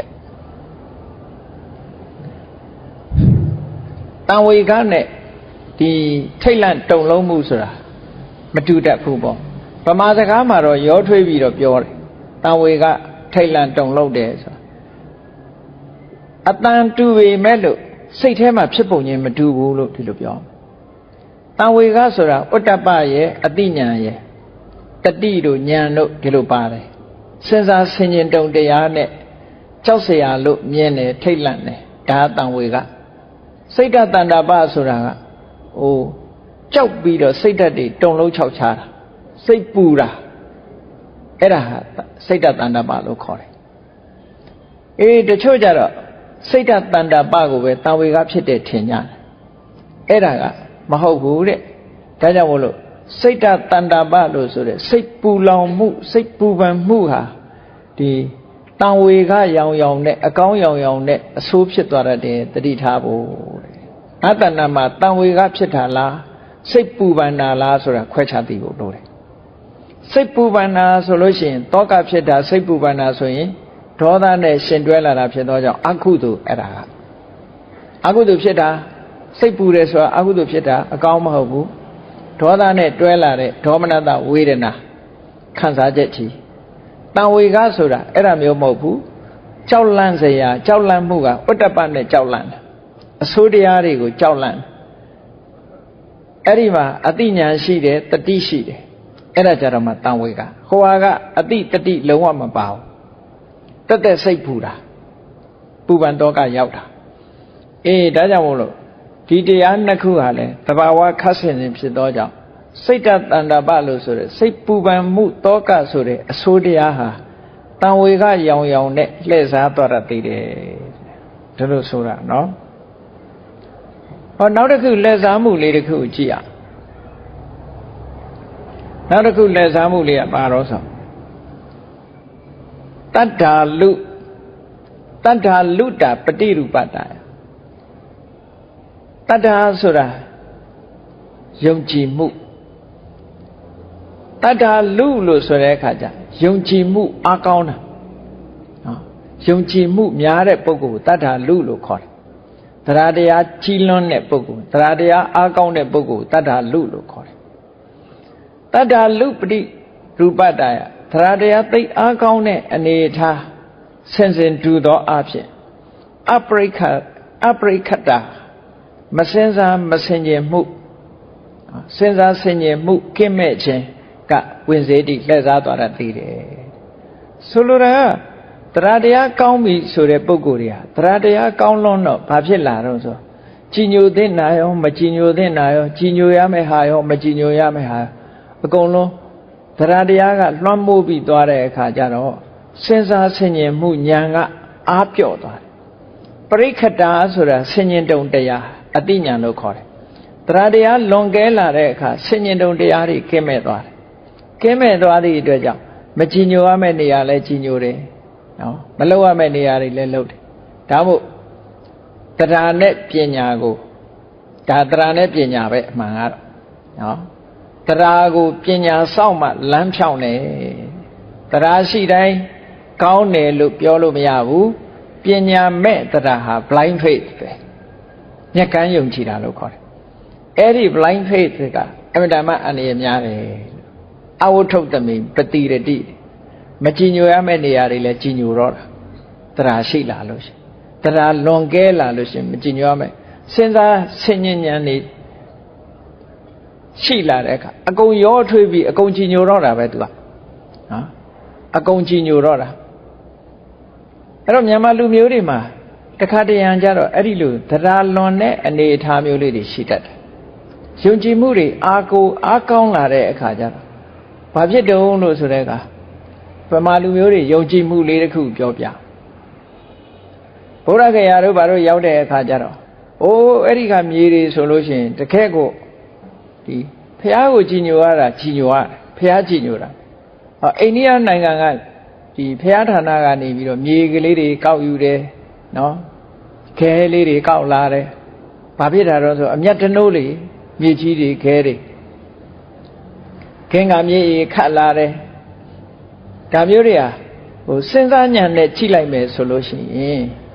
မြတ်စွာဘုရားဟောတဲ့တရားလောက်ဘယ်လိုလုပ်တန်ဖို့ရှိမှာလဲနောက်ပြီးတော့တယောက်ယောက်ကနေပြီးတော့အောင်မြေလို့ပြောထားလို့ရှိရင်ယူလိုက်ကြတာအဲ့ဒီမြေကိုတူတူပြီးတော့အောင်ညစ်တယ်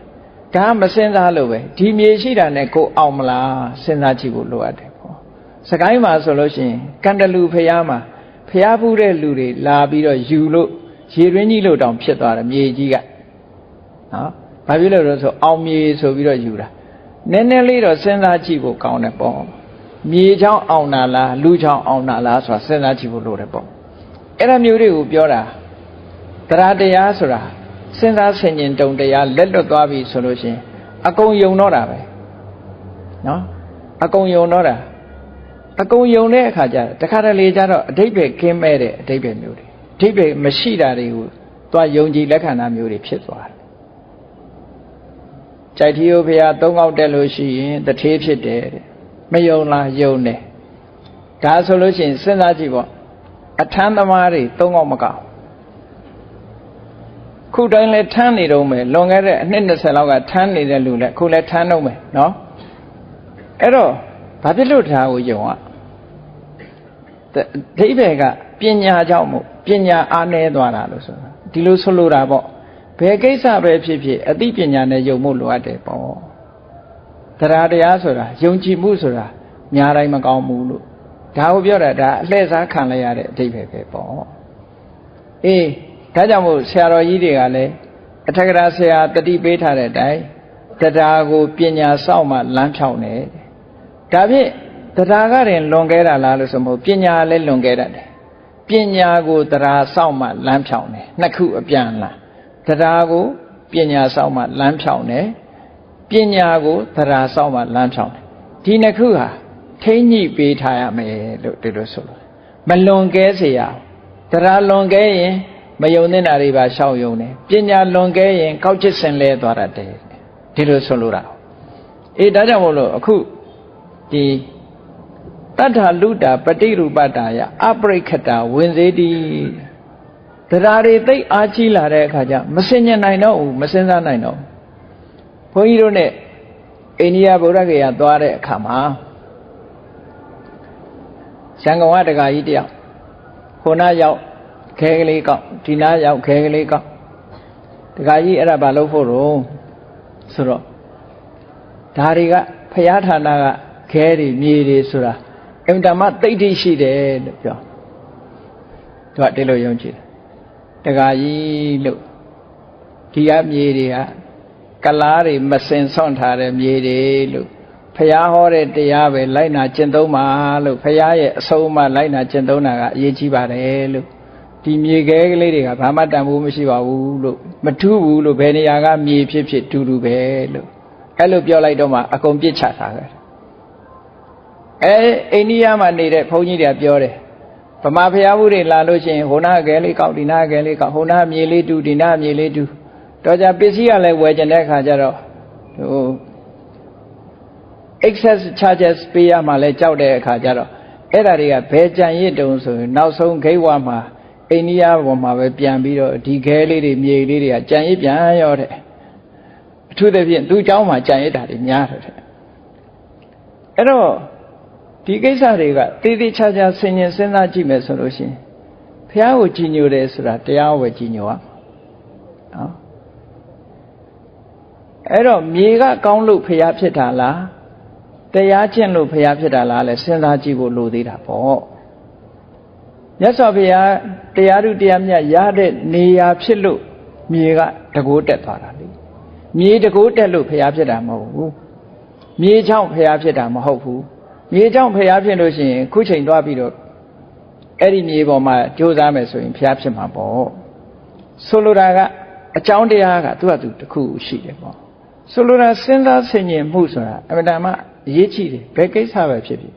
Tajamolo, Tizagaha, Emdama the Tara de Sagabo. Tata Luta, Patiru Badaya, Aprekata, Wednesday deed. Tradiari, they Kauna Nibido. Sends to the Apricata, Pama, Messenza Robu, Subiro, Yone, Sodiaga, Wednesday, less out on a name. Edelus, less Ajim Macaya,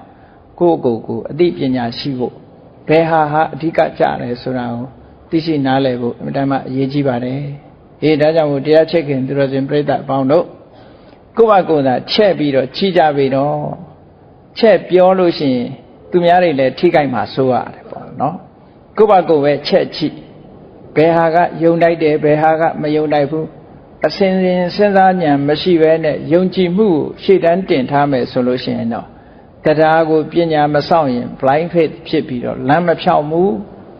Pinya go leve, Taraga, and Samu Luate, Taranet Pinya, Naku, Tiny Pido, Loloma, Amin Jiwan Nine, Tiaru Diamia, Lanyamo, Yaude, Sune.